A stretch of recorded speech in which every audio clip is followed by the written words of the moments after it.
हल्ली ओ लचक लचक त्यो कमरे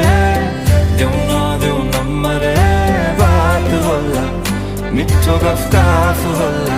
हल्ली ओ लचक लचक त्यो कमरे देऊ नम्बरे बात होला